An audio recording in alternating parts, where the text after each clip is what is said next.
अस्सलाम वालेकुम दोस्तों, तुम देख रहे हो अपना पंजाब टीवी। मैं तेरा मेज़बान अफजाल अहमद।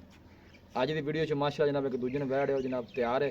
सब तो पहले मेरा कैमरामैन जनाब दोनों बैठ दिखाएगा तो मजीद गलबात करांगे मालिक के नाल कि डिमांड करने दिखाओ जी कैमरामैन सब। अलग क्वालिटी के जानवर मिलते हैं जनाब अपना पंजाब टीवी के। क्रॉस ब्रीड का माशा जनाब जानवर चीज़ लैनी देनी जी जनाब एक नसीब की गल होंगी है, लेकिन माशाअल्लाह का जनाब कमेंट लाजमी करना है। इहो जे प्रिंट वाले जानवर जनाब कदी कदी सामने आते हैं माशाअल्लाह। खूबसूरती जानवर की जनाब बड़ी लाजवाब।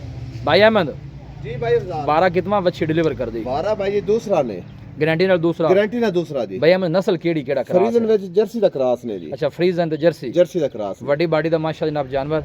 ए बैक साइड तो जनाब बार्डर चेक करना है, दिन वाले जनाब कट दी बिल्कुल ढिला डाला माशा जनाब बार्डर है देखो। और गोल भी माशा जनाब हाथ दी चुआई वाले। भाई अहमद दिन किन्ने को लैंदी? भाई जान हाली तक 10 दिहाड़े गां दे टाइम च पैन। ठीक है 10 दिन लैंदी। हां जी थना छना दी क्लियर है। खाना छान दी अपनी गारंटी है जी। की पिछले वैड दा की मिल्किंग रिकॉर्ड है किन्ने को भाई गाना तो करदे? 23 लीटर दूध कर दी रही है। ठीक है भाई 23 हां जी घरेलू गां है, कोई ठीक है। फार्म दी नहीं, कोई टैग नहीं, कोई लानी नहीं, नहीं, कोई नजर देनी भी आंदा पे हाँ जी, जानवर कोई जेड़ा गर्मी ना। वाली नहीं हैगी। ठीक हो गया और माशाल्लाह हसील सब इन्नी है भी है देखो ना जी। जी। एवें गल्ला गुल्ला वाला काम नहीं हैगा, भाਵੇਂ बह जाओ तो चुआई किसी रखो। हां वांग माशाअल्लाह भी ना पाओ, क्या बात। बिल्कुल हसील तो मुड़ ए सारा चिट्टा देख लो वेला भी हाल तक। गां ते मझ दी मझ हां जी माशाअल्लाह। मज दी मज है जी। है देखो ढिला डाला माशा जनाब जानवर का आर्डर है जनाब। देखो दूर तो कैमरा ला के जनाब जानवर की पूरी बॉडी जनाब दोनों चेक कराने। मजबूत बॉडी का माशा जनाब जानवर है और लेग सिक्योर बड़ा माशा जनाब जानवर का जी। खान पीन भी माशाल्लाह अच्छा है जानवर का है देखो।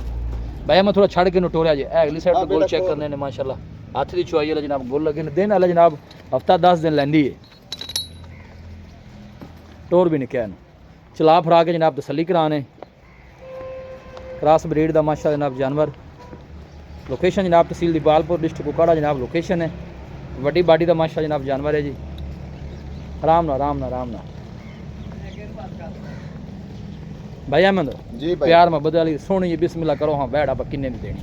भाई अफजाल वैट अपनी हैगी है 5.5 लाख दी। ठीक है जेडे पैसे बस आप ले लेने ने सोहनी जी गल करनी आखिरी गल करो जिन्ने लेकिन दी आज जेड़ा है ना आज इंशाल्लाह आपा भाइयों ਨੂੰ गिफ्ट देना पूरे 5 लाख ਦੀ ਆਪਾਂ ਵੱਛੀ ਦੇਵਾਂਗੇ। पूरे 5 दी पूरे 5 ਦੀ। मैं ना 5 ਦਾ ਹਿੱਸਾ ਅੱਜ ਤੋੜ ਦੇ ਪਹਿਲੀ ਵਾਰੀ ਵੇਖੀ ਮੇਰੇ ਕਹਿਣ ਦੇ ਯਾਰ। ਚਲੋ ਭਾਈ ਅਫਜ਼ਾਲ ਤੁਸੀਂ ਕਹਿ ਦਿੱਤਾ ਤੇ ਤੁਹਾਡੀ ਜ਼ਾਤ ਵਾਸਤੇ 4 ਲੱਖ ਤੇ 90,000 ਰੁਪਏ ਫਾਈਨਲ। लो जी 4 लाख ते 90,000 वारा जनाब दूसरा डिलीवर कर दी।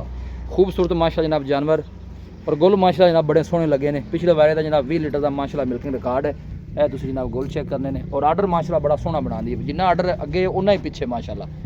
यह देखो गां की गां और मझ की मझ माशाल्लाह। इस तरह जनाब क्रॉस ब्रीड का जनाब जानवर है और वड्डी बाडी का माशाल्लाह। लोकेशन दोस्तों ना जनाब मैं शेयर कर दिया तहसील दीपालपुर डिस्ट्रिक्ट कुकाड़ा जनाब लोकेशन है। निके ने भी छड़ के और टोरी यार खोल बेटा। है देखो माशाल्लाह आर्डर की वंड बड़ी माशाल्लाह जनाब वैड कोले चलना फिरना माशाल्लाह जनाब जानवर का बड़ा खूबसूरत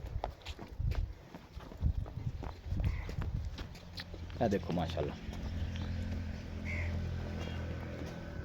4 लाख ते 90,000 जनाब भाई अहमद ने फाइनल किया है।